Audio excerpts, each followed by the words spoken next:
computer. Okay, well, thank you so much for having me. I know that we've tried to organize this several times and then things have changed and I've had to like cancel. So I really appreciate Lisa's patience in working with me to get here. I used to live in Exeter and I loved Lyme Bay group. It's always been such a friendly group, I've worked with quite a few of you that have come through like either one-to-one or in different settings. So that's, like in my group work as well. So I have a really like soft spot for this group and so I'm really happy to be here, and just hearing you all speak has made it a lot easier for me to know like in what direction and like how deep do I go into it, and the fact that I don't have a time limit is quite nice, not in terms of like you've got 15 minutes to present the thing. So that's nice. We can kind of go in a little bit deeper into the topics. So you might have heard of me years ago, always talking about aura transformation. That's what I was doing mostly when I lived down in Exeter. I became an instructor for that modality. So I was doing it all over the world and doing lots of public speaking, lots of mind-body events, lots of in-person, like you organize an event, people come to you in person, a free kind of talk around this very esoteric sounding, kind of outlier sounding modality. It wasn't just like, oh, I'm going to talk to you about your organs and your nutrition. It's like, we're going to talk about auras and crystal children and all this stuff. So it was quite a challenge to face the cultural people's skepticism, or trying to come across as a credible businesswoman and talking about that at the same time, because actually it's a very grounded, very solid modality. It really helps people be in their bodies, be in the here and now. It's not like let's get spiritual and let's get out there. It's actually the opposite of what it sounds like. So over time I built towards becoming an instructor. So I became an instructor in that modality, and then pandemic happened, and then I can't do in-person stuff, and I wasn't doing one-to-one aura transformations or teaching groups. So then for years before the pandemic, I'd been plotting and planning and spinning on myself, going around in circles about these big ideas I was going to do, like online courses and group work, my own stuff, not someone else's modality. And so I've done all the kind of pitfalls and dragging my feet, or somehow not being able to actualize my own stuff, partly because I was very busy, but just because it wasn't maybe the right time. And also you go down so many rabbit holes with marketing and like strategies, and you don't know which way to go. So when the pandemic happened, I had to pivot my business very quickly. And then all the courses I'd been working on for years in my head or on paper, I'd written it down like 100 times, all came together like bang, bang, bang, bang, bang, as if so no time was actually wasted. It just maybe wasn't the right time. So I learned a lot of lessons about how to turn, an in-person practice into an online one. And luckily I'd been training in kinesiology for years, and all of my online work is kinesiology based, which do you all know what kinesiology is?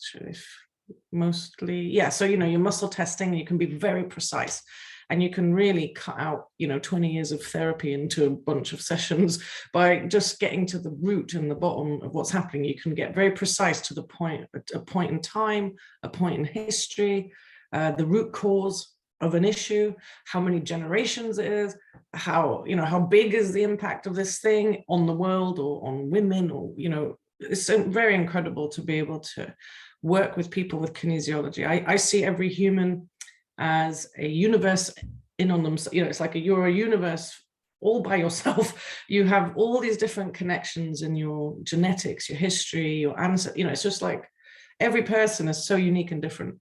The kinesiology means you can meet someone where they are. You're not prejudging where someone should be or how they, what's going to happen. I have no idea what's going to happen in a one-to-one or in a group session, because it's what's in the room and what that person's bringing and what is most important. So kinesiology has been an incredible tool, and all my online courses are now, part coaching, part content, part kinesiology, to really create transformation. And that's why my courses are so small, is because I want to guarantee transformation is going to happen for you, and that everyone is heard in that group, and that it can, it's well contained. And that's what marketing is all about, is making sure the right people are coming to you. If you're all mostly in the therapy world or working, face to face with clients, and there's nothing worse than not being the right fit. It can feel really kind of draining for everyone involved, like when it doesn't quite work. So that's been a lot of my figuring out, as well as how to be a lighthouse to the right people, and how to be visible to the right people, and basically through your way of talking, or your videos, or your posts and stuff, is that you kind of get people to pre-qualify themselves. Like, you really get clear about who you're bringing in and what you want to do, and with who, and what you don't like doing. And you can basically say it in all your work, and then people go like, oh, that's me. Oh, no, that's not me. And then it makes life a lot easier if you can get kind of clear about that stuff. So yeah, I created Visibility Gateway at the beginning of the pandemic, and we've done 6 now. There's a visibility graduate group, and I've done some little offshoot courses because of what came up during all those visibility gateways. And the little tangents coming. So from Visibility Gateway, then there came Devoted Action, which was really helping us with the self-employment side, remaining devoted to taking action in our businesses, because there's so much that can come up with that. Like, oh, I procrastinate, but is it that really? Or is it something else going on? And so it's keeping you accountable to the plans you make during Visibility Gateway, or any plan you have. You don't have to do Visibility Gateway, but if you have a plan of what you want to build, and it's there, and you're like trying to land this spaceship, like, oh, this thing is going to birth or land or something, and then you want accountability. So there was that. And then just doing Visibility Gateway all those times in the kinesiology aspect, it came up again and again, money issues. So then I created Money Gateway, because we couldn't spend, all those weeks only focusing on money when there's lots more in the visibility story. So the Money Gateway came on the offshoot, because we just wanted to focus on those stories. And yeah, so all my work, hang on. And then also, I'm trying to I'm like skipping ahead. I was just trying to say what I do. I also then created Heart Retrieval. So some of you might have read that stuff that I've done.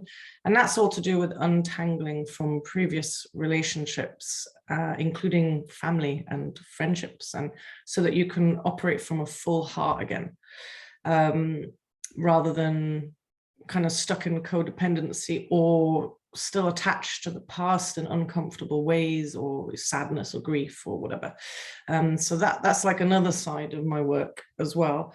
And then I also have, in the last 2 years, built a passive income group in Forex trading. It's doing really well. And so I do that on the side as well. So it's kind of, all my work is around creating simplicity and peace from within. When your mind is simple, and you understand your emotions, and you have tools that can help you work with whatever's coming up in the moment.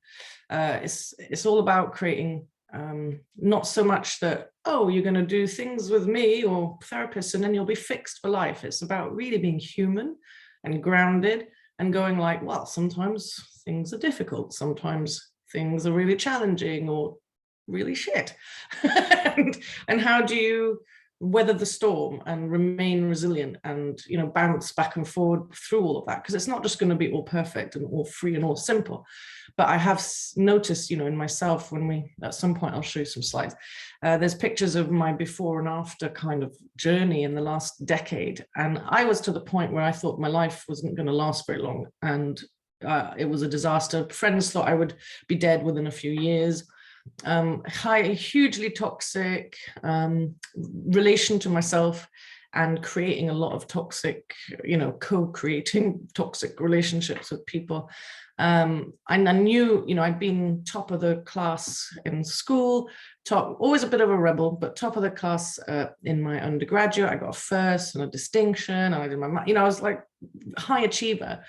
But also the wild button had been switched. And I was trying to fight out of cultural conditioning toxic family stuff, you know, and I didn't know how. And then I just ended up in the party scene, you know, thinking I'm rebelling and an anarchist or something, but actually destroying myself slowly.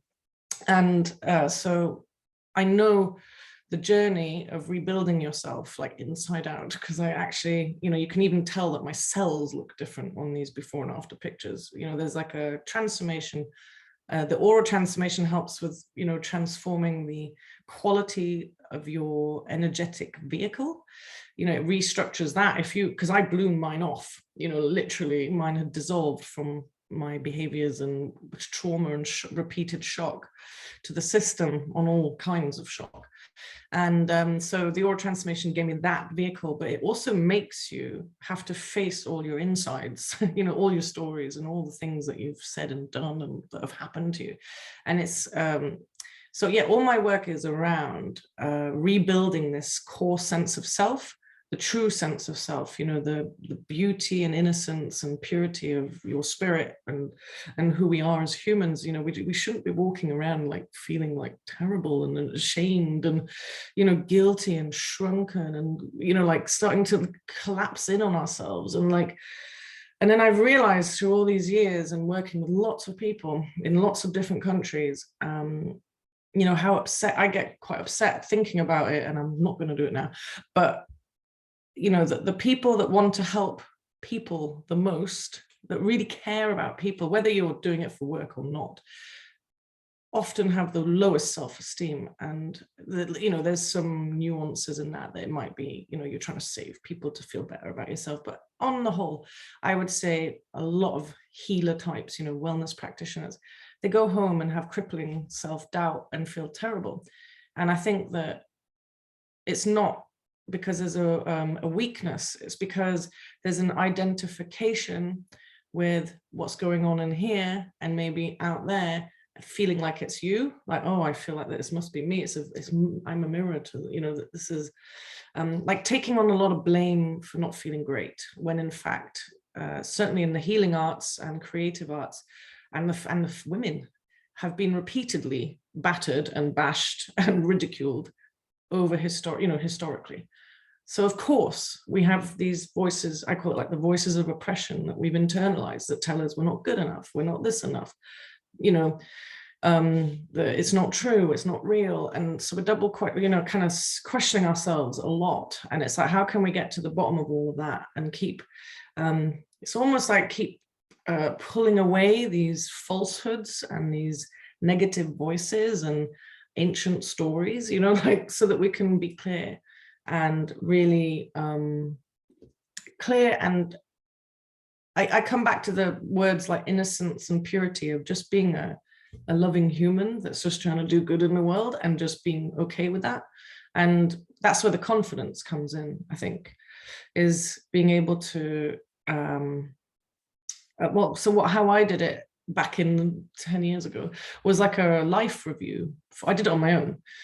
And I just went through like every episode in my life, every relationship, every friendship, every time in my life, and just sort of started doing the kind of work you would, I suppose I'd read some books around afterlife, and I was looking at like, okay, well, if I'm going to go somewhere after life and then go sit there and review my life, may as well do it now. I actually rather do it now than have to do all this again. And then I really kept asking myself, what are the lessons? Like, what was I supposed to learn from that? Surely it didn't just happen just to make me feel terrible. And then I started picking out, you know, the wisdom starts dropping in, and then the remembering starts happening. You're remembering the depth, you know, of your magic or your gifts, your talents, because most of us have been here many times. So you start remembering this depth, and then you kind of realize that society and culture have dumbed that down or made it more difficult to remember who we really are. And we don't really know our ancient history, not really, we're guessing a lot. So there's been you know, lots of ruptures and breaks in remembering our magic and our spiritual strength, I guess you could call it that, or the strength of our spirit. As just an example, is that there are pages from the original Bible that have been missing or taken out a long time ago. I think it's called the Colobin Bible, possibly. I don't know how to spell it. But these pages were about the power of individual, like humans, to heal themselves and heal others. You know, that the light within and the power, you know, the power you have to overcome is kind of being taken out. It's more like, well, you know, you give your power energy away to the church or religion or something that will then, you know, or the NHS or something, you know, like, and then that will, you have to give away your power to heal yourself. So it's just been repeated over history like a million times that we're not powerful and we're not, you know, that we have to rely on, I don't know, like anti-aging cream rather than radiating from within, which is a little slideshow I was going to show you in a bit. Yeah, so I've gone off on one already. So let me just check where I wanted to go. Okay. So what I wanted to look at, looking at visibility and money and confidence and this self-expression, was I want to look at the energetics of visibility and how trauma and beliefs can hinder you being able to manifest money or do the visibility thing. And also look at the entrepreneurial spirit, like the energetics of what does it mean to be an entrepreneur and self-motivated and all that kind of thing. And it's all come from what I'm going to talk about, come from doing the Visibility Gateway. And it started with my own story with visibility. So like I said, I was doing public speaking. I was going to like business networking in like, you know, business outfits and talking about auras, you know, with like all sorts of people in the room. It was like quite, you know, challenge, you know, it's like it was like a rebellious challenge somewhere to be, you know, poking, thinking about things totally differently, even in business and productivity and creativity. But then after doing that for, I don't know, it must have been 4 or 5 years, and I was doing it in lots of different countries, I was just getting so sick and tired of repeating the same aura transformation talk story thing. And I was like, this is, you know, I can't keep doing this. And then obviously social media and video is all available. And I'm like, wow, I just really, if I could just make a few videos, then I could go, oh, you want to hear about aura transformation? Go watch my video. But my body was like, no way is that happening. And it was so confusing because I, you know, was pretty confident in a room full of 100 people, but not, and one-to-one and groups and all that stuff, not a problem. And people were like, what's wrong with you? You'd be fine on a video. And I just, my body would keep melting, you know, like a collapse mode. You know, the idea of it, brain fog, eyelids heavy, melt onto the floor, literally just feel like, no way that's going to happen. And I fought it for like 2 years, but was on really wanting to do it. Like every morning, I'm like, right, today is the day kind of thing. And then find every reason not to do it. And I was like, this is insane. This is really crazy. Like, how is this even happening? And so I started going to my kinesiologist, because I still visit one almost every other week still after 5 years or something, because it really helps having mentorship when you're in the healing arts, I think, because there's so many, you know, weird and different energies. And anyway, it's good just to have that someone that knows you well, you know, to work alongside. So I did a load of kinesiology on it, and so many different things came up, which I'll go into in a minute. And then I did a bunch of video challenges, you know, where you free challenges, like make some videos and you're in a little group and you share each other's videos. And it's just like a little confidence, like a challenge just to get past, like pop the cherry and just do the thing. And then I also had a bunch of coaching and different things I tried. And eventually I just made one video, sent it to a friend, did the video challenges. And then I challenged myself to do 100 videos on Facebook. And the first one, it's okay. I have watched it like about a year ago and was like, it's a bit, you know, I'm a bit awkward and shy. And like, you can tell they're like not quite just self-expressed and confident, you know, it's like a little bit edgy, but it's okay. It wasn't too bad. And, you know, after the maybe 2 or 3, it was like I'd never had a visibility issue, and I was just doing video after video after video. And then eventually I got bored of doing one every day, and I gave up on the 100 days because I ended up in Australia on a trip of a lifetime. So anyway, just I basically combined all these things I did and everything I'd learned from, there was like a bunch of clients coming to me with visibility stuff, and we would go for weeks, and every week a new thing came up about why the visibility is not safe, certainly as a practitioner. And so that informed a lot of the visibility gateway too. And so the stuff coming up is like, you know, from research, I suppose, if you want to call it kinesiology, a form of research. And so the obvious reasons why there's these visibility issues was bullying at school, for example, you know, being bullied, being ridiculed at school, you know, not being treated fairly, maybe by teachers, or so there was that element of being told you're not good enough, or you know, crippling your self-esteem on some level. So there was that kind of obvious, this lifetime stuff, you know, of why you might have a visibility issue. And then there was a deeper, you know, easy to find but deeper reason was not being seen and heard as a child at home. So you could see that as a cultural, you know, parenting thing, you know, like children must be seen and not heard, and roll them down to the bottom of the garden, and, you know, like only feed them every so many hours, or, you know, there's like a lot of reasons why the core wounding that we receive as children in our generations, you know, we can really trace that, but it's really debilitating and really difficult, because if you've not been asked, oh, what would you like to do, or what do you think, or anything like that growing up, then how on earth are you going to stand up in front of a room of people and tell them what you think if you've not been really kind of introduced into that? So there was a lot of work to do around, you know, the childhood core wounding stuff, you know, feeling rejected, not heard, seen, ignored. And so the element of being able to practice talking about your magic and your work, it comes to practice. I think you have to kind of just keep trying until, and being able to talk to people, that peers, makes it a lot easier, because people are interested in what you're going to say anyway. It's then, how do you deal with people that might not be your audience, or not be your you know, ideal clients that are listening in, say on Facebook or something? You know, how do you deal with them maybe going like, oh, what a load of crap, or, you know, da da da. Then you go straight back to being a child, not being valued, heard, seen, you know, that kind of thing. So there are ways of doing visibility safely, and I just don't believe that creative, magical people can really do. You have to do, or anyone, you have to do visibility your way.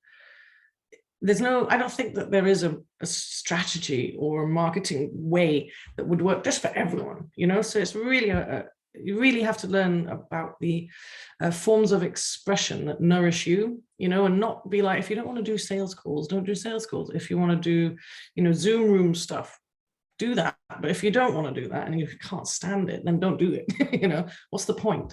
So you have to feel good about how you do it. And there are ways of doing marketing very well, and, you know, business strategy very well, without making yourself feel sick, you know. And so you can do visibility safely. Like, you could do your videos in a private group, so that it's not all over Facebook with your school friends and God knows who, you know. So it's like, you can do it in a way that feels good for you.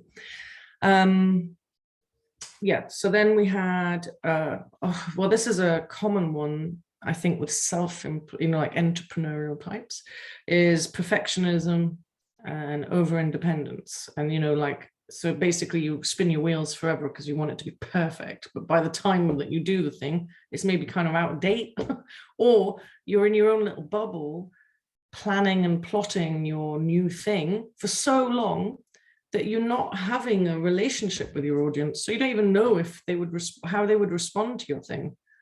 So I always see business, and certainly in the healing arts, is you're having an intimate relationship with people. They need to trust you and know you and feel like, you know, that's why video is so nice, because, you know, people get to know you before you even met them. So they feel like, okay, she knows what she's talking about, or, you know, what she's doing. And you're building credibility that way. So that's, you know, a plus of doing video.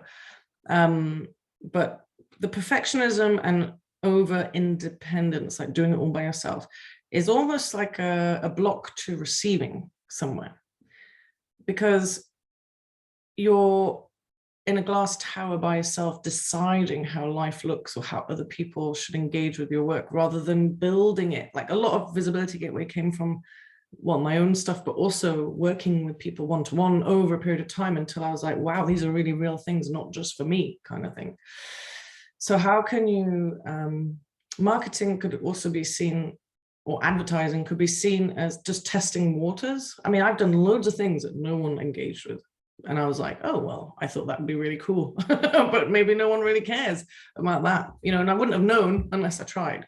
So sometimes there's a lot of just testing the waters, and if it doesn't work, move on to the next thing. There's no shame in creating some sort of engagement with your potential audience to see like how it would work or what wouldn't work. You know, you can do Google forms, you know, like an online survey with people that might have engaged with you in the past, to really find out what they want and need as well, you know, and work in that way, that you're actually building intimacy. Because if you, so I was surprised, because this wasn't one of my things, but when I worked with the Visibility Gateway people, one of the things that came up a lot was that they would put something out, like put the flyer out or the event out, and then hope no one joins.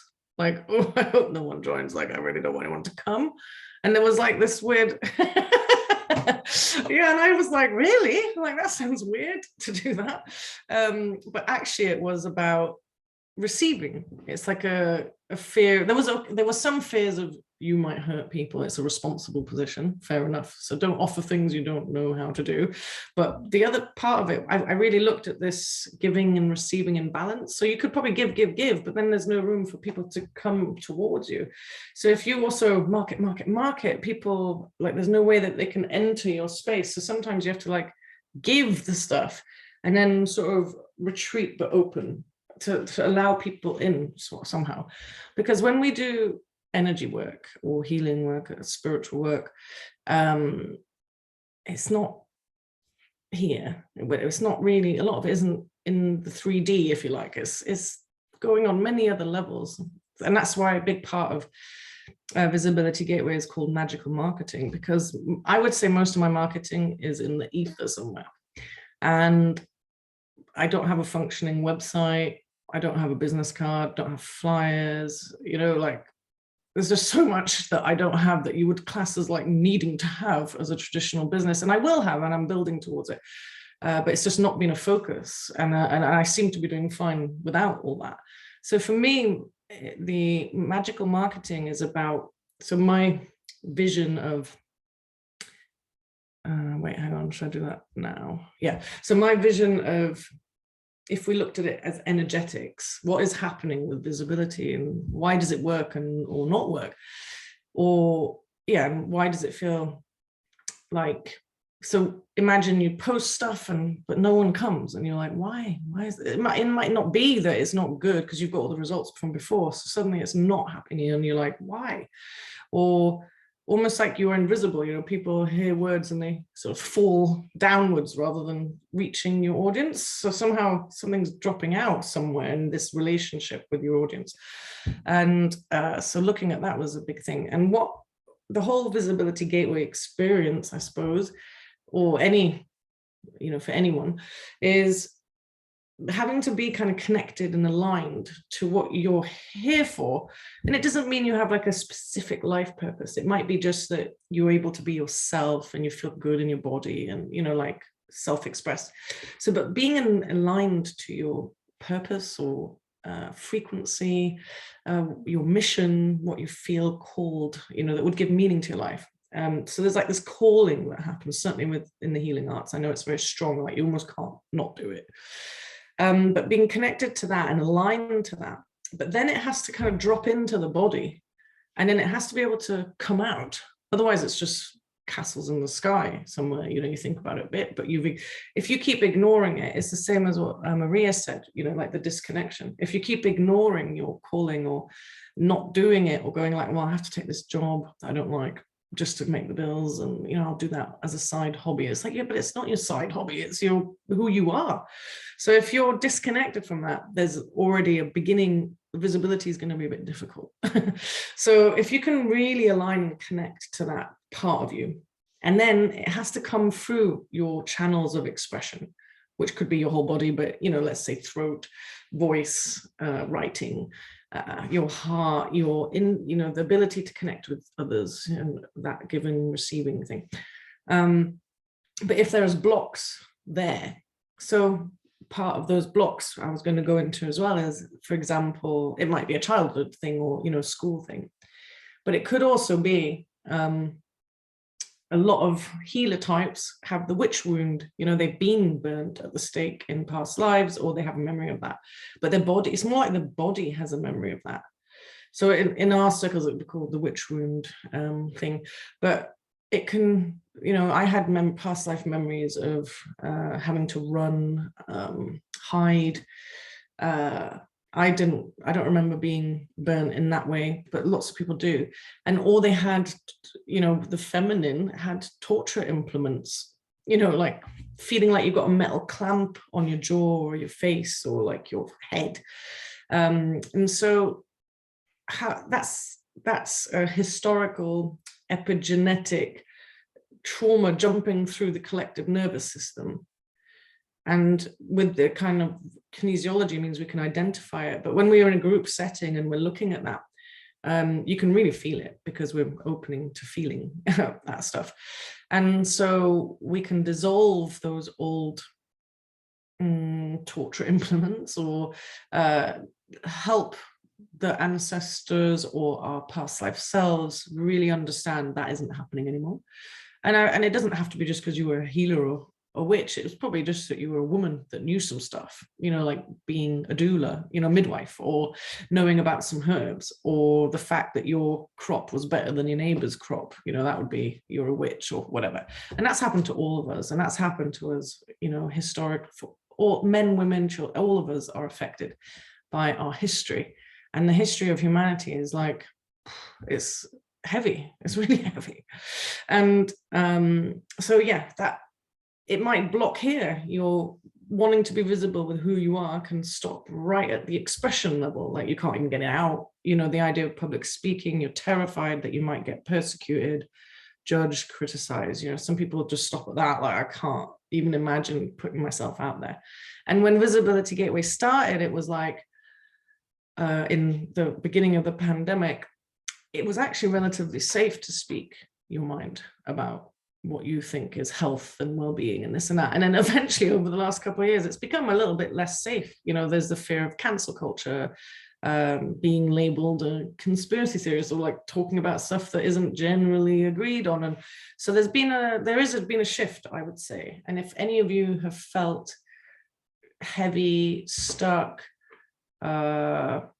more just like not connected to yourself in the same way in the last, I'd say, year or so, I've done loads of measuring, like kinesiology measuring about, I call it the resistance energy. So there is a spiritual war going on way beyond or outside of our kind of reality here. And it's kind of, you could call it good and bad. I mean, it's a bit black and white, but there is definitely a force that drags us back from being self-expressed, innocent lighthouses that like switching people on and bringing that kind of wellness. There is a lot of resistance to that. And it can be very obvious, like, you know, the pretty, like, what do you call it? Uninformed criticism of chiropractic or what's it called? Homeopathy. You know, it gets ridiculed in the press all the time. Or, you know, like there's always voices against it. So that's like a, you know, Dr. Mercola canceled 20 years of research and writing and videos off of social media in the last 2 years because he was put on a kind of hit list of people that send misinformation out there, but he's helped people heal from cancer naturally, like for 20 years, you know? So it's like, there is always this resistance we can see here, but then there's stuff out there that we're not really sure about. And so I've worked out that the resistance energy is 400 times higher than it was pre-pandemic right now. But if you compare it to the witch burning times, that was 10,000 times what it is now. So it's not as bad as it was, but it's still pretty bad. It's enough to make us feel like, I don't know, has anyone else felt like a bit out of sorts and not able to do as much as they'd like lately? Because I know for me, it's been a bit of a struggle. And I'm like, what is going on? But what is cool, I get into it. So I'm like, why am I feel like I'm in a prison, trapped, sort of heavy, can't connect with my own magic almost somehow. But when I'm in a session, it's fine, or doing this, fine. But in my own little world, it's not. And then, so I've been exploring loads into that. So it just informs, you know, more. But, and it also, you learn how to do, it's almost like we've learned over a long time how to stay safe as women and as healers. You know, we've learned to kind of be invisible to it. And maybe we, you know, I feel like maybe I've been like wrapped on the knuckles a little bit for being a bit too visible or, you know, building an army of visible people that talk about the opposite of what the current agendas might want us to, you know, because at the end of the day, we can see it in our politics. And I don't want to push my opinion of what's right and wrong, but just looking at observable reality, you know, there is like a rich and poor, you know, powerful, not powerful, master race, slave race, you know, it's like, it's historical even. So yeah, it can have a bit of impact on us when we rise or when we get bigger. There is stuff that happens, you know, energetically bigger stuff can happen. So it's like, how can you build this core sense of self and resilience and a deep knowing of your magic and what the impact you can have on, and kind of have a quiet confidence that means you can, you know, weather storms, bounce back, be okay with people not being okay with what you do, you know, rather than feeling crushed, for example. So yeah, there's being connected to who you are and what you do, being able to express it. So removing kind of the blocks and the voices of oppression that we talked about already, so that you can be self-expressed. But then it has to go through all the layers of your aura and connect with someone else out there. So knowing who you're connecting with helps massively. So a lot of Visibility Gateway goes into, you know, kind of tricking you into doing all these tasks that then come together as a business plan, marketing plan by the end, but you don't really know that's happening. For a while, you're just like listing loads of your interests, the impact you've had, good experiences with clients, the kind of people you like working with or not liking, you know, working with, the forms of expression that you enjoy or not. And then you start building this thing that works for you. And yeah, so that's how can we go through all these layers of our beings to make sure that the mission, vision, expression is landing with the right people. And that's what we're clearing through with the kinesiology and all these different layers, you know, from the childhood, the schooling to historical ancestral stuff. And just briefly, ancestral stuff is a thing because if you think about your, you know, genetic family bloodline, think about where they've come from and how they survived. How did the women in your family survive over time? What did they have to, you know, did you have to squish and shrink yourself and obey to survive over time? And is that what your grandmothers had to do? Or, you know, like, how did it work? Or what kind of money stories did they have? Did they have to work in mines and farm and, you know, like live short lives? Or like, what was, how did it work for your family line? And that will inform loads, you know, not only your family line, but what was going on at conception when you were conceived, what was happening when you were born, or in your mum's environment, you know, what was happening to your grandmother when your mum was in her, and all that kind of thing. And, you know, that can really inform your sense of safety, of reality, of okayness, how your nervous system operates, like how jumpy are you? And, you know, I've spent 10 years having to rewrite my brain and my nervous system reactions, because otherwise I'm constantly looking over my shoulder for danger and just being like, you know, all the time. And it can sometimes it comes back and I'm like, wow, what's going on? You know, like the pressures out in the ether in the world or whatever's going on is heightened, and I have to then be more vigilant somehow. Yeah, so looking at ancestry and history, I don't know. Thank you. Thanks for coming. Let's see. So being visible as a woman or a healer, it doesn't matter. We're in uncharted territory. We're in like the leading edge of history. It's not been really done before much. Like I know that when I was little, so I'm 40 now, when my mum, I grew up in Switzerland, and that's where my mum and dad still live. But when I was small, like, I don't know, under 5, she didn't have her own bank account. Like it was like, not, women can't have their own bank account. You have to go ask for permission from the husband to do banking stuff. It's crazy. And that's like, so that's in our living history that, if you ask probably, your mothers and grandmothers, like, they weren't allowed to vote. They weren't allowed this, that, and the other. So there's a lot of, I think it's just giving us ourselves a pat on the back, for being self-employed, independent women trying to do healing work, which might have caused us a lot of harm at some point. Another just quick tangent on what could be affecting your visibility if you're in the healing professions is that at some point in history, if it wasn't safe to be powerful energy light beings, or feminine, you might have made agreements or contracts with yourself, vows. I will never teach again. I will never use my magic again. It's not safe to be this, expressed as a magical person, or as a priestess, or whatever might have been your lineage.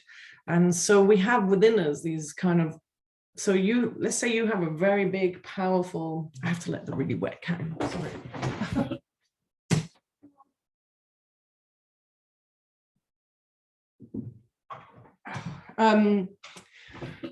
You might have, you have, let's say, a big spirit energy, or like I don't know if we should call it identity, but the part of you that is an ancient healer, wisdom keeper, shaman, whatever, medicine person. Let's say that has a strong energy. And then you've gone, I'm never using that again, on some energetic, you've written some sort of law to yourself, maybe when you were trying to keep yourself safe centuries and centuries ago. And then now we're here, and it's relatively safer to be a woman and to be independent and to be magical. And you're not, so your big power and your big energy. So sometimes I work with people and there's like this big, strong, almost like invisible sorceress or something, like raw, like something out of a Disney movie. And then they're like trying to be visible or talk about their work, and they can't. Like the blockages are here, or they get the fog or the fear or something, but your energy is so big and it can't express itself because of these contracts. So being able to rewrite those contracts, or work on the vows, or rewrite the vows, or do you know the movie, the old movie, I think it's the snowman, where they flying through the air, that one where the little child and the snowman fly over the town and the village. And you kind of have to do that with your past selves and ancestral selves, and look, this is what's happening here. This is like how we are operating in 2022. Maybe it's time we can renegotiate these vows and like how we're going to operate in this life now, because it's actually quite harmful to not be able to express yourself. Like now it's like hindering your progress. So there's so many layers to visibility, and then you add that being a woman and maybe in the healing arts, and then it just gets this complex. So it takes time to kind of work through all those layers and learning how to identify, oh, is that an inner child thing, or is that an old, healer identity thing, or is that a historical thing, or is that like grandmother Joe's, money block because of marriage issues, you have to kind of learn how to navigate all those different feelings in the body. And that is the key, is more than learning how to, so that when it arises, you know what to do, rather than spend, I always say processing emotion and energy, you could do that forever, every day. And then a lot of healers don't do anything like being visible or making their business work, because they're stuck in the cycle of processing emotion constantly. There's always a big thing to process. And so I've kind of refused to be processing all the time for years now. And then I only do it when something actually arises and needs to be done, because you could be processing emotion for every dinosaur that cried and died at some point, you know, like eventually it's all, the whole of history is in your cells and our bones. So you could literally just never endingly process stuff. So it's more like, for me, processing emotion or energy is a tool. And once you know how to do it, put it in the bag. You take it out when you need it. Yeah. So cat. Right.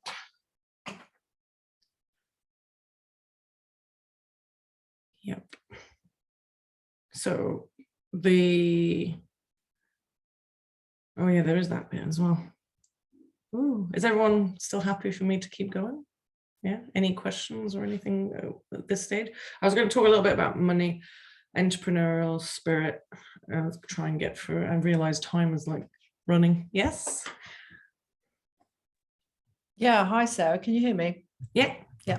I was thinking about the matter about audience and relationship between the individual, i.e. any of us as an individual, and the audience. I mean, when you were talking about doing public speaking, about the aura work, and you were kind of fine up there, like with the audience. But then when it came to actually making videos, you described yourself as sort of melting somehow, in sort of, just, and people couldn't understand, people who knew you couldn't understand why you had this block on doing the videos. And I think it's, I wonder if it's something to do with the relationship between the person, i.e. any of us, and the audience. Because when you have an audience, if you might, or one might or might not be confident to public speak, and if you are, you can see the audience and you can read the room, so you can sort of work out what's going on. You've got that direct kind of connection with the audience. If you're doing with a little group, you can, to a certain extent, kind of control what's happening. If you're like leading a group, say, whether in person or online. But when you make a video and it's just you're making it probably on your own in the room with your ring light and your webcam or whatever, it's just you, and then you click upload. And there it goes. I mean, I wrote it down. Off to Facebook or off to YouTube or whatever. And from that point, from the moment it's published there, one has no idea how it's going to go down. Yeah. What are people going to think? Are people going to sort of like watch 5 seconds of it and think, oh, what a load of tosh, and move on? Or are people going to sort of watch 5 seconds of it and think, oh, that's quite interesting, I'm going to listen to it? One has absolutely no sense of how it's going to be received.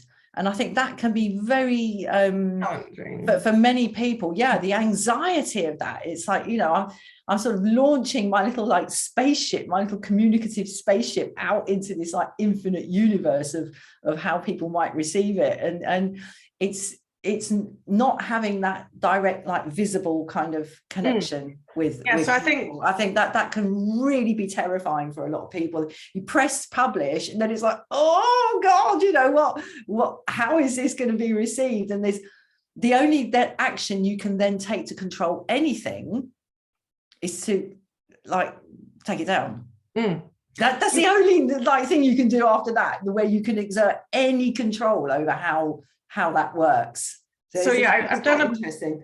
How I've overcome that bit is, or how I've started to understand it is, I looked at the myth of Narcissus, the Greek myth, where he endlessly looks into the pool and then like just, he just kind of obliterates himself and he doesn't connect with anyone. But I've realized that that's why we have a block to that looking ourselves in the mirror, because we don't want to be that like, oh, look at me, narcissist thing. You want to be able to.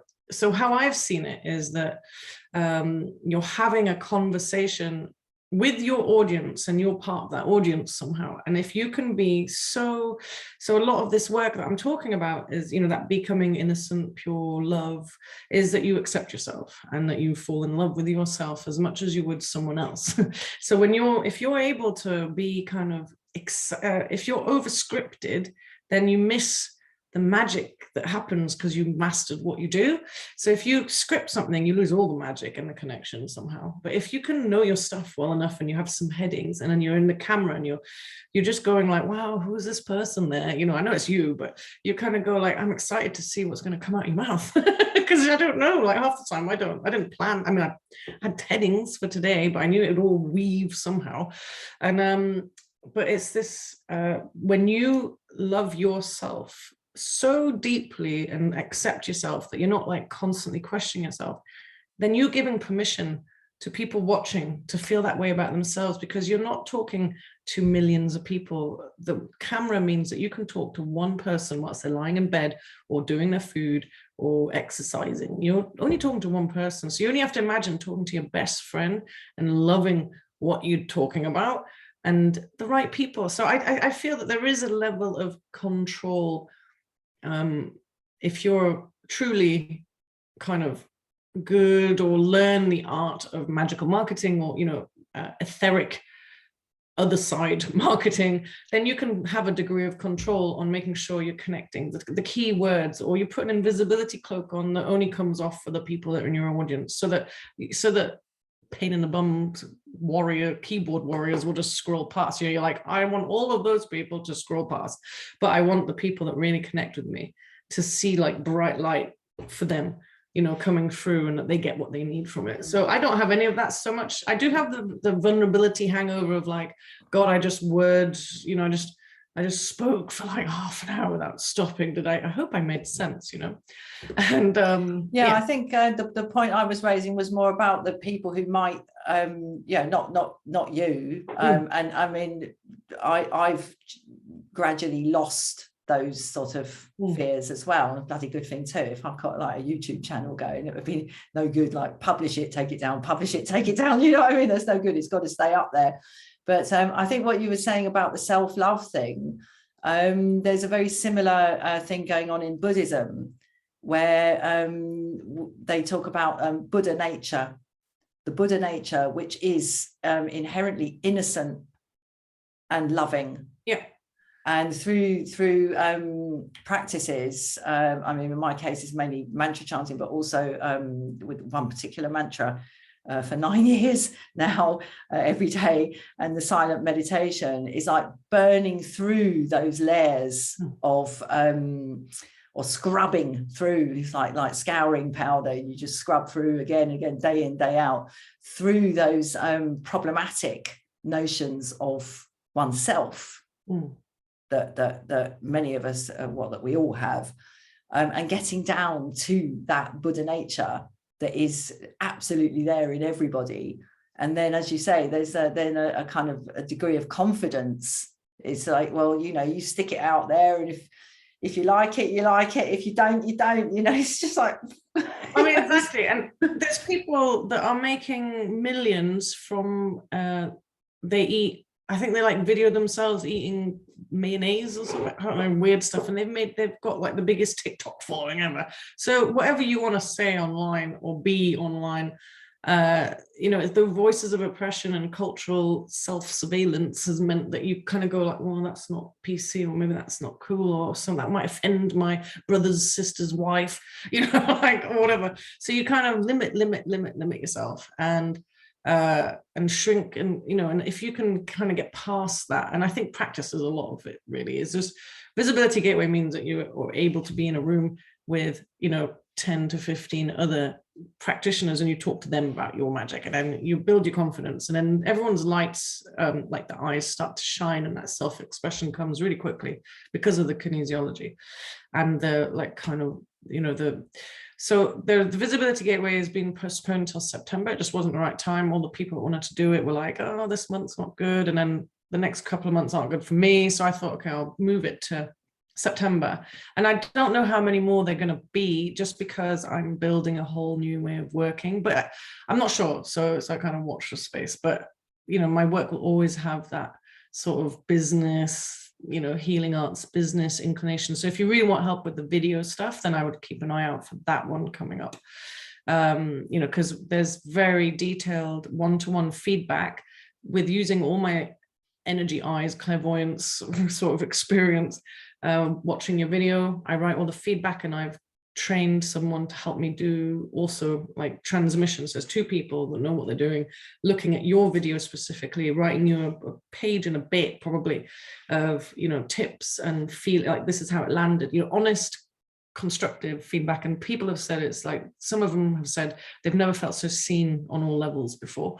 People have said it's gold, and having that kind of feedback is, it's a lot of work as well. So I don't do the visibility gateway that often, because it's like, I have to like gather energy before we start.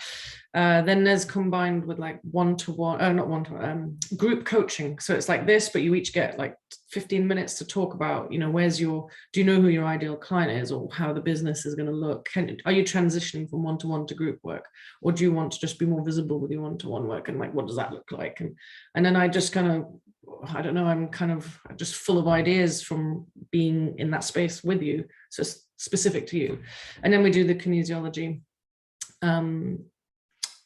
group energy work on all those things that I've been talking about, all those blockages. And Money Gateway is only kinesiology. So it's not content or how to or what, because I have like that passive income thing that helps.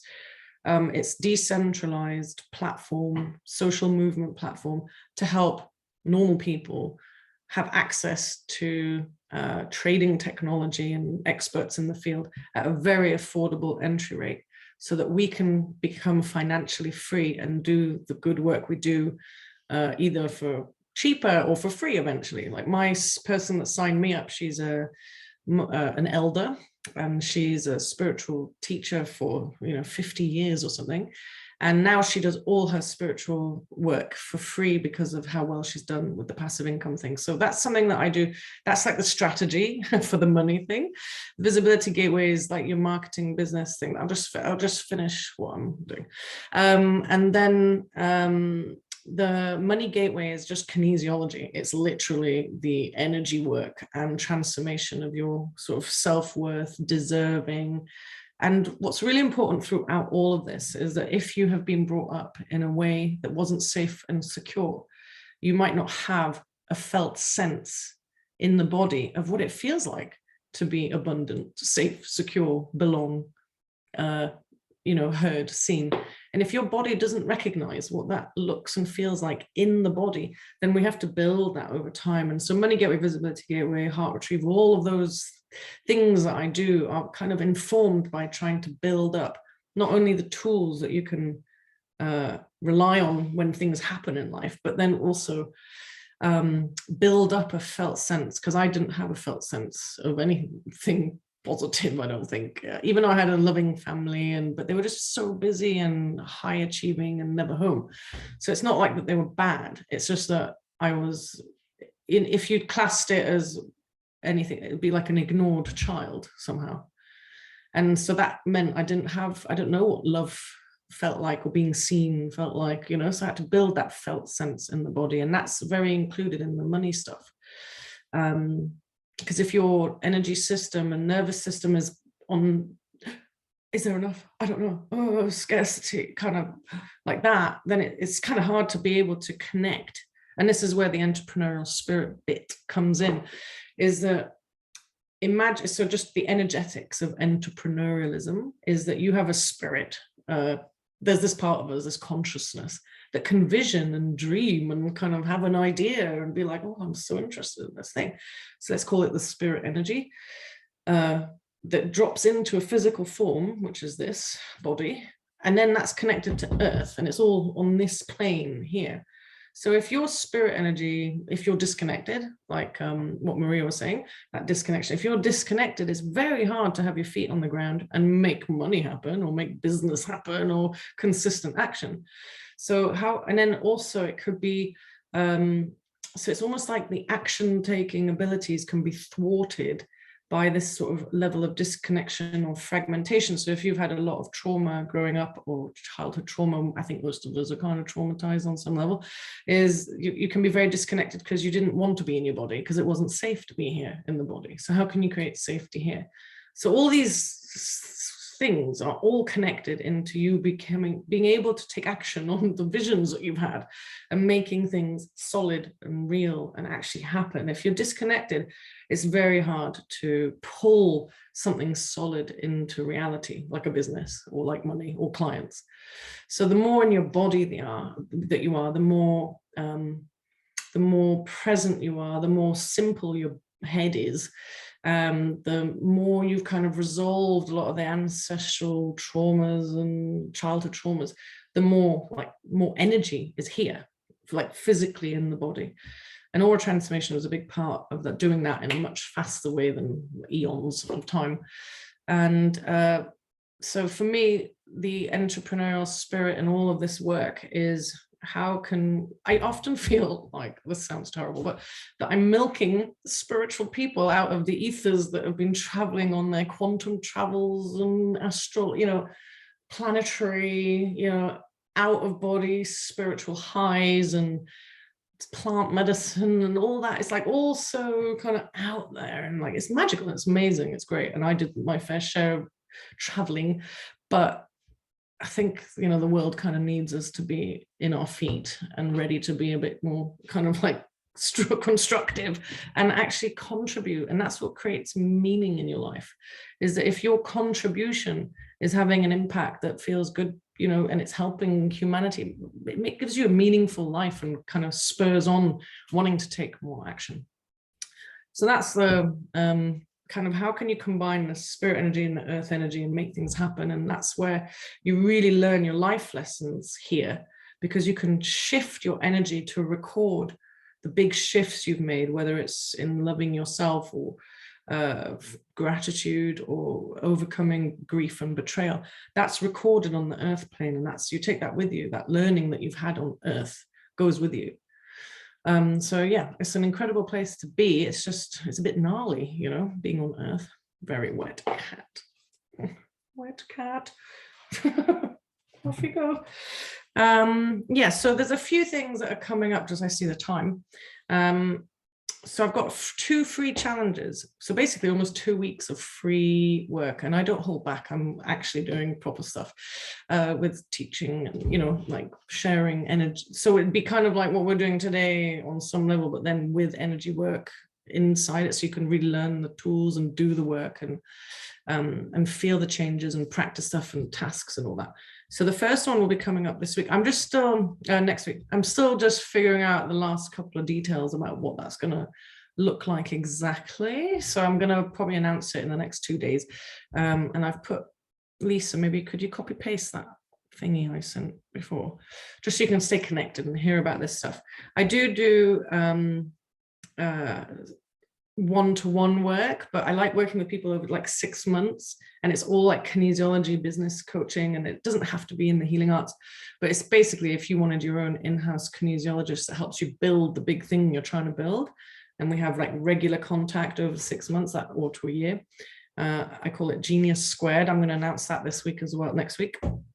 And then I'm trying to figure out if people want to do Money Gateway or my Transmute Distortion course. And Transmute Distortion is all of the tools that I have used over the last 10 years to work with negative energies, from psychic attack to boundary issues to weird stuff to contracts and vows. So it's more like for practitioners, that one. And Visibility Gateway and Devoted Action will be, September onwards. And then I do one-off one-to-ones. They're 2 hours minimum, and you can do a heart retrieval or something I call a goal activator, which is, it's almost like business kinesiology. We look at everything in your business and make sure the prices, the niche, the wording, the marketing, all of it is working and you're aligned to it. Or is there something that needs shifting? Does your body go like, no? And then we find out why. So it helps you get to your goals. And there's loads of other one-to-one stuff we can do. And basically, if you want to hear more about the passive income, so that next week will be my challenge that I'm doing. And then the week after, I'm doing one with my passive income thing. So it'll be about wealth creation and overcome, because you can create a real business with that. You can create a team if you wanted to, you don't have to. I've created a team and it's been amazing. And so the challenge will be looking at all that and learning about that system.